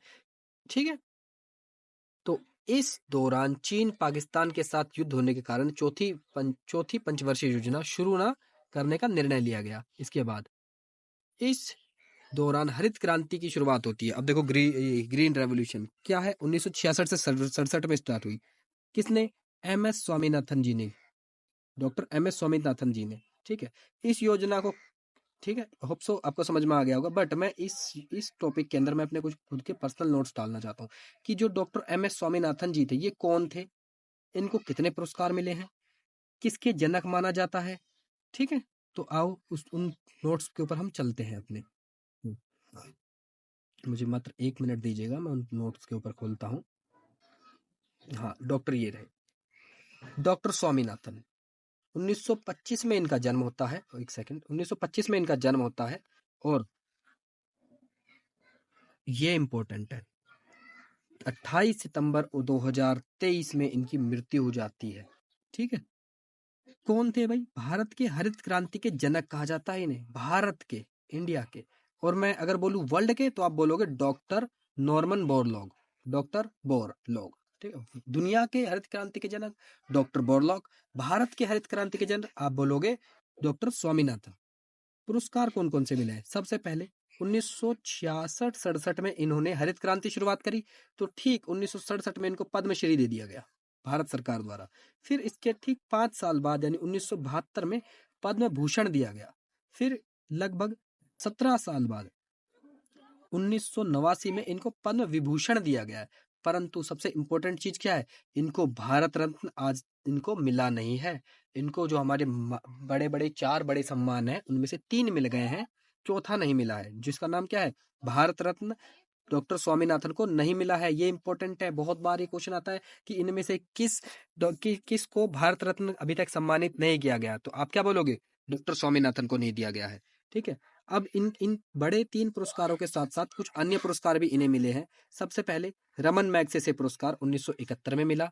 फिर बोरलॉग पुरस्कार इनको 1987 में मिलता है। अभी बोरलॉग पुरस्कार क्या है? कृषि के क्षेत्र में उत्कृष्ट योगदान देने वाले वैज्ञानिक, शोधकर्ताओं या किसानों को दिया जाता है। ये बोरलॉग पुरस्कार शुरुआत कब होती है? 1970 में। किसके आधार पर? Doctor Norman Borlaug. Doctor Norman Borlaug कौन थे? वर्ल्ड में एग्रीकल्चर के जनक कहा जाता है, यानी कि हरित क्रांति के जनक माना जाता है। बट स्वामीनाथन कौन थे हमारे? ये भारत के कृषि जनक थे। तो होप सो आपको ये बहुत इंपॉर्टेंट टॉपिक समझ में आ गया होगा। अब हम अपने अगले बिंदु पे चलते हैं, जो कि है हमारी 5 ईयर प्लान में प्लान नंबर 4। चलो पढ़ते हैं इसे। ये रही चौथी पंचवर्ष योजना। देखो 3 साल का गैप आ चुका है आपका, 67 में नहीं चली है, 68 में नहीं चली है, 69 की शुरुआत में भी नहीं चली है। अब 69 से लेकर 69 में स्टार्ट होकर कहाँ तक चलेगी, 74 तक चलेगी ये। लक्ष्य क्या रखा गया, 5.7, मिलते हैं 3.3। इसमें क्या होता है, इस योजना को ये देखा गॉडगिल योजना मैंने बताया। पहली योजना का नाम क्या है, पहली योजना आपका कौन सा मॉडल था, अब बोलोगे HD model, Herald Domar model. दूसरी योजना पीसी महालनोबिस, पीसी महालनोबिस, ठीक है। तीसरी योजना नाम नहीं दिया गया। चौथी योजना आप बोलोगे गॉडगिल मॉडल, ठीक है। ये बहुत बार क्वेश्चन में आया कि गॉडगिल मॉडल कौन सी योजना का पार्ट थे, तो आप बोलोगे चौथी योजना का पार्ट थे, ठीक है। जिस योजना असफल रही, यह योजना भी क्या रही, असफल। कैसे असफल रही, हमने लक्ष्य रखा है 5.3 का, मिले कितना है 3.3। इस योजना को गॉडगिल मॉडल के नाम से भी जाना जाता है और यह योजना असफल रही है क्योंकि इस योजना में भारत पाकिस्तान का देखो 1971 में युद्ध हो गया। युद्ध के कारण आर्थिक संकट उत्पन्न हो गया। इस योजना के समय 14 कमर्शियल बैंक, वाणिज्य बैंकों का क्या हो जाता है, राष्ट्रीयकरण हो जाता है और वो एक बन जाते हैं। फिर इसके बाद इसी इसी 1974 तक के बीच में ही हम एक पोखरण के अंदर हम अपना पहला परमाणु परीक्षण करते हैं जिसका नाम होता है स्माइलिंग बुद्धा, ठीक है। विकास की प्रक्रिया को तीव्र करना इसका एक उद्देश्य था जो कि पूरा नहीं कर पाई। समाज को असमानता स्थापित करना नहीं कर पाई। सूखा पर्यावरण क्षेत्र का कार्यक्रम शुरू करना, ठीक है। तो चौथी योजना भी हो गई। अब इसके बाद चलते हैं हम पांचवी पंचवर्षीय योजना। ये 1974 से लेकर 1978 तक चलती है। एक्चुअल में आप बोलोगे भैया ये तो 5 साल थोड़ी, ये तो 4 साल ही हुए। तो मैं बोलूंगा कि हाँ ये 1 साल पहले बंद कर दी जाती है ये। क्यों, क्योंकि 1978 में गवर्नमेंट जो थी वो चेंज हो जाती है। उससे पहले कांग्रेस की गवर्नमेंट थी, वो कन्वर्ट होके जनता पार्टी की सरकार आ जाती है और वो इसको बंद कर देती है। तो आगे पढ़ते हैं 1978 में। इस योजना का मुख्य उद्देश्य गरीबी उन्मूलन, आत्मनिर्भरता की प्राप्ति। इस योजना में 20 सूत्री कार्यक्रम 1975 में प्रारंभ किया गया। गरीबी हटाओ का नारा इंदिरा गांधी जी ने दिया था। इसके बाद इसका उद्देश्य जीवन स्तर को ऊंचा करना, विश्वकर समाज के कमजोर वर्गों का शामिल करना। और डीपी धर द्वारा तैयार की योजना थी। देखो डीपी धर आयोग थे इनके। पहली बार मुख्य उद्देश्य रूप गरीबी उन्मूलन रखा गया इस योजना के अंदर, ठीक। 1978 के बाद गवर्नमेंट चेंज हो जाती है, यानी यहाँ पे तो इन्होंने गलत लिख रखा है, मार्च 79 नहीं था, 1978 में गवर्नमेंट चेंज हो जाती है और वो क्या कर देती हैं, 2 साल तक इस योजना में बंद कर देती हैं क्योंकि वो सरकार जो रहती है वो 1978 तक में रहती है, 89 में रहती है, 80 में वो चेंज होती है, यानी 2 साल तक वो गवर्नमेंट रहती है। किसकी, जनता दल। कौन सी पार्टी थी, जनता दल। मैं बोलूंगा उस टाइम हमारे पीएम कौन थे, तो आप बोलोगे मोरारजी देसाई, मोरारजी देसाई हमारे पीएम थे। मैं बोलूं पहले पीएम जो कि कांग्रेस से नहीं थे, तो आप बोलोगे जनता दल के मोरारजी देसाई। कब बने, 1978 में। मैंने आपको 4 फैक्ट बता दिया यहाँ पे। अब चलते हैं 1978 से लेके 1980 के बीच में क्या जाता है, योजना अवकाश। ये रहा योजना अनवरत योजना 1978 से 80। फिर 1980 में स्टार्ट होती हैं ये और कब तक जाएगी, 85 तक जाती हैं। इस योजना का प्रारंभ करने में डीटी लकड़वाला योगदान था, ठीक है। इस योजना में 12 जुलाई 1982 को नाबार्ड की स्थापना होती है। देखो नाबार्ड, ठीक है। इस योजना में विद्युत उत्पादन में अधिक बल दिया गया, ठीक है। निर्धनता का उन्मूलन, असमानता में कमी, आधारित संरचना का विकास, ग्रामीण भूमिहीन श्रम रोजगार गारंटी अधिनियम यानी RELEGP। यहाँ पे एक शब्द आया है जिसका नाम है नाबार्ड। भाई शुरुआत कब, ये 12 जुलाई को बनता है, 12 जुलाई 1982 को ये बनता है, ठीक है, नाबार्ड। और बोलूं कि नाबार्ड के बारे में और क्या जानते हो, कि ये स्पेशली फोकस करता है किसके ऊपर, किसानों को कम की ब्याज दर पे लोन देना है। अभी के लिए मैं इतना बता रहा हूँ, नेक्स्ट क्लास जब मैं डालूंगा तो नाबार्ड की एक स्पेशल क्लास डालूंगा जिसमें मैं आपको ये बताऊंगा कि नाबार्ड की शुरुआत कौन हुई, कितनी कैपिटल थी, पहले इसके चेयरमैन कौन थे, वर्तमान में चेयरमैन कौन है, जब ये बना तो उस टाइम किसकी सरकार थी, ठीक है। ये सब मैं बताने वाला हूँ अगली क्लास के अंदर। अब हम चलते हैं अपनी 7वीं पंचवर्ष योजना। अब एक बार क्विक रिवीजन देता हूँ। सबसे पहले चलती है 51 से 56, ठीक है। पहली योजना कब चलती है, 51 से 56 चलेगी आपकी।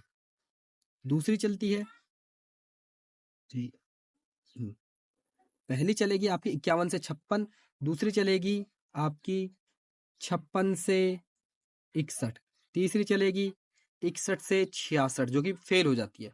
फिर 3 साल का गैप आ जाता है तो अगली बार चलेगी 69 से 74। देन चलेगी 74 से 78। फिर 2 साल का गैप आ जाएगा जिसे अनवरत प्लान भी कहते हैं। फिर चलेगी 80 से लेके 85 तक। इसके अंदर किसकी स्थापना होती है? आरबीआई, सॉरी, नाबार्ड की। तो ये कौन सी थी? ये छठी योजना थी। अब सातवीं क्या चलेगी? 80 वो 85 से लेकर 90 तक चलेगी आपकी सातवीं योजना। तो चलो पढ़ते हैं। रोजगार के नए अवसरों को पैदा करना सातवीं योजना का पहला भाग था। कृषि उत्पादकता में वृद्धि करना, प्रधानमंत्री रोजगार योजना का आरंभ होता है इसके अंदर। तो सातवीं भी थी। फिर आगे चलते हैं। फिर देखो 1980 के बाद क्या होता है? ये सातवीं जो योजना थी 1980 में बंद हो जाती, मतलब खत्म हो जाती है। सॉरी, 1980 नहीं, 1990 के अंदर ये बंद हो जाती है। तो उसके बाद भारत की जो आर्थिक स्थिति है वो बहुत खराब हो जाती है। तो 2 साल का फिर एक गैप आता है। गैप 1991 एंड 92 तक ये गैप रहता है, यानी 80 से 92 तक का गैप आ जाता है। तो आठवीं पंचवर्षीय योजना कब चलेगी? वो चलेगी आपकी ये 1992 से 97 में। और दो योजनाएं, तो इसके बीच में 1991 92 के बीच में क्या होगा? दो योजनाएं, दो वार्षिक योजनाएं चलती है, यानी एक एक साल की। केंद्र में आ रहे राजनीतिक बदलाव और भुगतान संतुलन संगठन के कारण वर्ष 1990 से 92 के दौरान पंचवर्षीय योजनाएं लागू नहीं की जा सकी। इस अवधि में लघु उद्योगों के विकास के लिए 1990 में सिडबी की स्थापना हुई। अब देखो एक दूसरा पॉइंट मिल गया, सिडबी कब होती है? 1990 में स्थापना। वर्ष 1991 में आर्थिक सुधारों की घोषणा की गई। अब देखो जो मैं नेक्स्ट क्लास एक स्पेशल क्लास लाऊंगा उसमें मैं स्पेशली आपको बताऊंगा नाबार्ड के बारे में, प्लस सिडबी। सिडबी भी इसमें ऐड हो गया है। ये जब भी मैं एक क्लास अपलोड करूंगा प्लीज इसे देखने का। तो नाबार्ड और सिडबी, मात्र ये क्लास 6 से लेकर 7 मिनट की होगी, बट इसमें आपको पूरा सिडबी और नाबार्ड समझा दूंगा मैं। अब आगे चलते हैं, आठवीं योजना पे चलते हैं हम। चलो आठवीं योजना, कुछ आठवीं जो योजना होती है वो 92 से 97 तक चलती है। इसके बाद क्या थी? इस योजना, इसकी शुरुआत एक आर्थिक दृष्टिकोण से हुई जिसका मुख्य उद्देश्य मानव संसाधन की विकास करना था। इस योजना के अंतर्गत भारत, लो बहुत इंपॉर्टेंट क्वेश्चन, कि भारत डब्ल्यूटीओ का हिस्सा कब, कौन सी योजना में बनता है? भाई बोलोगे आठवीं योजना। कब से कब तक चली? 92 से 97 तक चलेगी। ठीक है, आगे चलते हैं। शताब्दी के अंत में मानव शक्ति का पूर्ण उपयोग का लक्ष्य, प्राथमिक शिक्षा को सर्वव्यापी बनाना और इसके बाद अधिक संरचनाओं को सुदृढ़ बनाना, ये हमारी आठवीं योजना के लक्ष्य थे। हमने लक्ष्य रखा है 5.6 का, प्राप्त होता है 6.8, तो एक तरह से सक्सेसफुल रहती है। इसमें महत्वपूर्ण बिंदु कौन सा होगा? महत्वपूर्ण जो बिंदु होने वाला है वो है आपका कि डब्ल्यूटीओ का हम क्या हो जाता है? वर्ल्ड ट्रेड ऑर्गेनाइजेशन के हम हिस्से बन जाते हैं। अभी डब्ल्यूटीओ क्या है देखो, इसके बारे में भी ना एक स्पेशल क्लास में ही बताऊंगा कि डब्ल्यूटीओ क्या है और उसके कितने हिस्से हैं। हाँ, तो आठवीं योजना के अंदर भारत किसका हिस्सा बन जाता है जी? डब्ल्यूटीओ, भारत डब्ल्यूटीओ का हिस्सा बन जाता है। अब चलते हैं नौवीं योजना के ऊपर। नौवीं जो योजना होती है वो चलती है आपकी 97 से 2002 तक। ठीक है, इसमें लक्ष्य रखता है 6.5 का, प्राप्त होता है 5.4, यानी ओके ओके योजना है, ना तो बहुत अच्छी रही ना ही बहुत बेकार ही रही। कृषि और ग्रामीण विकास पे हम फोकस करते हैं। ठीक है, कीमत की स्थिरता, स्थिरता के संबंध में समृद्धि, यानी कि प्राइस इंडेक्स, यानी कि महंगाई को कंट्रोल करने की कोशिश की जाती है। जनसंख्या वृद्धि पर रोक लगाने की देखो इंपॉर्टेंट, जनसंख्या वृद्धि पर रोक पहली बार नौवीं पंचवर्षीय योजना में बात की गई। सामाजिक न्याय, समानता और आर्थिक विकास। अब 10वीं पंचवर्षीय योजना पे चलते हैं। 10वीं पंचवर्षीय योजना 2002 से लेके आपके 2007 तक चलती है। इसमें हम पहली बार फोकस करते हैं प्रति व्यक्ति आय को 10 वर्षों में क्या कर देंगे? दुगुना कर देंगे। उपभोग के स्तर में वृद्धि एवं स्वास्थ्य और शिक्षा संबंधित सुविधाओं में सुधार लाएंगे, की गुणवत्ता में बेहतरी करेंगे, समावेशी समृद्धि एवं असमानताओं को कम करेंगे, वनों को क्या करेंगे? विस्तार करेंगे। 2007 तक हम ये सोचते हैं कि भारत के लगभग 25% क्षेत्र पर क्या है? वन है। तो 2012 में हम सोचते हैं कि 25 से बढ़ा के कितने कर देंगे? भारत के लगभग 33% पर वन करेंगे, बट ऐसा होता है? बिल्कुल नहीं होता। अब चलते हैं हम 11वीं पंचवर्षीय योजना जो 2007 से लेकर 2012 तक चलेगी। आप इसमें क्या होता है? बहुमुखी लक्ष्य है जिनमें न केवल विकास बल्कि निर्धनता कम करना, शिक्षा की गुणवत्ता, सार्वजनिक स्वास्थ्य सेवाओं में सुधार करना, रोजगार के नए अवसरों को सृजन करना, पर्यावरण संरक्षण और विश्व वित्तीय संगठन। अब आखिरी पंचवर्षीय योजना जो कि आपकी चलेगी 2012 से लेकर ये चलती है। एक्चुअल में 2015 में खत्म हो जाती है, बट हम मानेंगे 2017 तक चली है ये, क्योंकि 2015 में नीति आयोग की स्थापना हो जाती है। इस योजना का मुख्य उद्देश्य तीव्र एवं सतत समावेशी विकास, पर्यावरण संरक्षण, जीडीपी में 8% से अधिक की वृद्धि करने के लक्ष्य, और यह अंतिम पंचवर्षीय योजना थी। इसके बाद क्या आ जाएगा? नीति आयोग आ जाएगा। तो अब इसके कुछ मुख्य बिंदु आ गए हैं, वो कुछ इस प्रकार हैं कि सबसे पहले 1947 से 1990 की अवधि में 7 पंचवर्षीय योजनाएं आई हैं। ठीक है, 1947 से 1990। अब ये 1990 क्यों लिया? क्योंकि 1991 में हमारी इकोनॉमी ओपन इकोनॉमी बन जाती है, रिफॉर्म्स आते हैं। द्वितीय पंचवर्षीय योजना पीसी महालनोबिस के उसके ऊपर थी, मॉडल पर। ठीक है, पहली एच हेराल्ड डोमल यानी एचडी। द्वितीय पंचवर्षीय योजना पीसी महालनोबिस। द्वितीय पंचवर्षीय योजना के उद्योग क्षेत्र का क्या हम बल देते हैं, 2 प्लांट लगाते हैं। पहला कौन था? दुर्गापुर। दुर्गा पूजा कहाँ होती थी? पश्चिम बंगाल में। किसकी हेल्प से? ब्रिटेन की हेल्प से। उसके बाद दूसरा मैंने बनाया था राउरकेला। राउरकेला किधर? उड़ीसा में। किसकी हेल्प से? जर्मनी की हेल्प से। ठीक है, इसके बाद वर्ष 1952 में व्यापक परिवहन नियोजन कार्यक्रम शुरू होता है। ठीक है, आगे चलते हैं। प्रथम पंचवर्षीय योजना आयोग की अध्यक्ष ये देखो अध्यक्ष जवाहरलाल नेहरू। मैंने बोला प्लानिंग कमीशन के प्रथम अध्यक्ष, जो भी अध्यक्ष रहेगा प्लानिंग कमीशन का, वो कौन रहेगा? सीएम रहेगा, आपका सॉरी पीएम रहेगा। ठीक है, तो 1900 पहली पंचवर्षीय योजना के अध्यक्ष उस टाइम पीएम कौन थे हमारे? पंडित जवाहरलाल नेहरू। तो ये हमारे पहले अध्यक्ष थे। ठीक है, होप सो आपको ये समझ में आ गए होंगे। पंचवर्षीय योजनाओं का युग योजना आयोग की स्थापना के शुरू में हुआ। अब आते हैं नीति आयोग, यानी 2017 के बाद लास्ट की जो 12वीं पंचवर्षीय योजना थी वो खत्म होने के बाद नीति आयोग की स्थापना होती है।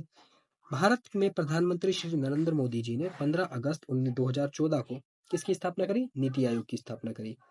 लाल किले से अपने भाषण में योजना आयोग को भंग कर विचार प्रस्तुत किया और 1 जनवरी 2015 को क्या बना दिया? नीति आयोग। इसलिए मैंने बोला था कि 12वीं जो पंचवर्षीय योजना थी वो 2012 से लेकर 2015 तक ही चली है, क्योंकि 2015 में नीति आयोग आ गया। नीति आयोग के अध्यक्ष पीएम रहेंगे। ठीक है, और नीति आयोग के पहले उपाध्यक्ष अरविंद पनगड़िया थे, ये इंपॉर्टेंट है। योजना आयोग के पहली योजना के अध्यक्ष कौन थे? मैंने बोला भाई उस टाइम के पीएम नेहरू। उपाध्यक्ष आप बोलोगे गुलजारी लाल नंदा। ठीक है, पहली योजना किसके ऊपर आधारित थी? HD model, Herald Domar model. NITI Aayog पहले अध्यक्ष पीएम मोदी, उपाध्यक्ष अरविंद पनगड़िया। होप सो आपको समझ में आ गया। अब नया टॉपिक स्टार्ट होता है, भारतीय कृषि। भारतीय एक कृषि प्रधान देश है जिसकी लगभग 70% जनसंख्या गाँव में निवास करती है और मुख्य रूप से कृषि पर निर्भर है। भारत की अर्थव्यवस्था में कृषि का अहम योगदान है। अब आगे बढ़ते हैं। स्वतंत्रता के बाद भारत में कृषि और भूमि सुधार पर विशेष बल दिया गया। हरित क्रांति ने भारत की कृषि को अलग मुकाम पर पहुंचाया। इसके बाद क्षेत्रफल के आधार पर भारत के अगर 100% का क्षेत्रफल है तो उसके 51% पर क्या होती है? खेती होती है, फिर खेती की जाती है। कुल वन और वृक्ष आवरण क्षेत्र के कुल भौगोलिक का कितना प्रतिशत है? 25% है, यानी भारत के 100% में से 25% पे क्या है? पेड़ है। और 25% में से भी 21% में क्या है? वो आपके फॉरेस्ट है, यानी वो जंगल है। बाकी 4% के अंदर आपके आ जाते हैं पार्क हुए, जो कृत्रिम पार्क हुए, तो टोटल मिला के 25% हुआ। ठीक है, फिर आगे पढ़ते हैं। आगे कुछ इस प्रकार है। भारतीय अर्थव्यवस्था की कृषि का महत्व। कृषि का भारत के सकल घरेलू उत्पाद जीडीपी में सबसे कम योगदान है। देखो, भारत की 70% आबादी खेती में लगी हुई है, बट उस खेती का जीडीपी के अंदर कितना योगदान है? बहुत कम, लगभग 17%, जो कि मैंने आपको पहले बताया। इस क्षेत्र में जनसंख्या 42.3 आर्थिक समीक्षा 2023-24 पर आजीविका प्रदान करती है। अब भारत की कुछ फसलें आ जाती हैं। सबसे पहली प्रमुख फसलें देखो, एक आ गई है खरीफ, देन उसके बाद रबी, देन जायद। इसको समझाने के लिए मैं अपने पर्सनल नोट्स की तरफ आपको लेके जाऊंगा और वो कुछ इस प्रकार हैं। एक सेकंड दीजिएगा। ये यहाँ पर जो पिंक कलर है वो खरीफ फसल को डिनोट करेगा, ऑरेंज आपकी जायद फसल को डिनोट करेगा, ठीक है। और जो ये ब्लैक है ये, सॉरी, ऑरेंज आपकी रबी फसल को डिनोट करेगा और जायद के लिए ब्लैक। अब देखो ये पूरे साल मैंने लिख दिए हैं कि जनवरी फरवरी से लेके दिसंबर तक। जो खरीफ फसलें हैं वो शुरुआत कब कहाँ से हो रही है, ये JJASO यानी जून जुलाई अगस्त सितंबर अक्टूबर, ये जो 4 महीने हैं इसमें कौन सी फसल उगाई जाती है, खरीफ फसलें उगती हैं। यहाँ तक समझ में आया, साल को मैंने 4 महीने में डिवाइड कर दिया, ठीक है। तो खरीफ फसलें कब से कब, जून जुलाई से स्टार्ट होंगी, कटेंगी कब, अक्टूबर नवंबर में कट जाएंगी, ठीक है। खरीफ फसलों के एग्जाम्पल, धान मक्का सोयाबीन ज्वार बाजरा मूंग और गन्ना। फिर देखो अक्टूबर के बाद कौन सा महीना आएगा, नवंबर में। नवंबर में दूसरी दूसरी फसल करती है जिसका नाम है रवि फसल। रवि नवंबर में शुरुआत होगी, नवंबर दिसंबर जनवरी फरवरी तक चलती है, यानी कि इसका नाम क्या है, NDGF, नवंबर दिसंबर जनवरी और फरवरी में ये फसल काट ली जाती है, फरवरी के अंत में और मार्च की शुरुआत में ये फसल काट ली जाती है। एग्जाम्पल, गेहूं चना मटर सरसों जौ और अलसी। अब देखो, अब जो 3 महीने जो बचे हैं बीच के, यानी जो गर्मियों के जो 3 महीने हैं, इसके अंदर क्या उगती है हमारी मैडम मैम मतलब जायद फसलें, मार्च अप्रैल और मई में। जैसे गर्मियों में तरबूज खाने को मिलते हैं, खीरे खाने को मिलते हैं, ककड़ी खाने को मिलती है, सूरजमुखी की जो खेती होती है, ये सब जायद फसल का भाग है।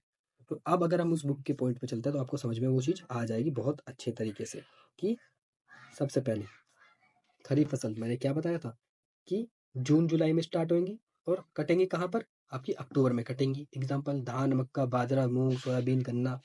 रबी, अक्टूबर के बाद कौन सा महीना आएगा, नवंबर में, यानी कि अक्टूबर नवंबर में शुरुआत होगी, अक्टूबर नवंबर में शुरुआत हुई, बोई गई और फरवरी फरवरी के अंत और मार्च की शुरुआत में काट ली गई। एग्जाम्पल, गेहूं चना मैसूर सरसों जौ और अलसी। फिर जो 3 महीने का गैप बचा, गर्मी है, हमारी गर्मी में कौन सी फसल आती है जिसको जायद फसल कहते हैं, और उत्तर भारत में मार्च अप्रैल और मई में बोई जाती है, ठीक है। जैसे तरबूज ककड़ी वगैरह, तो आपको फसलें भी यहाँ पे हो गई हैं। अब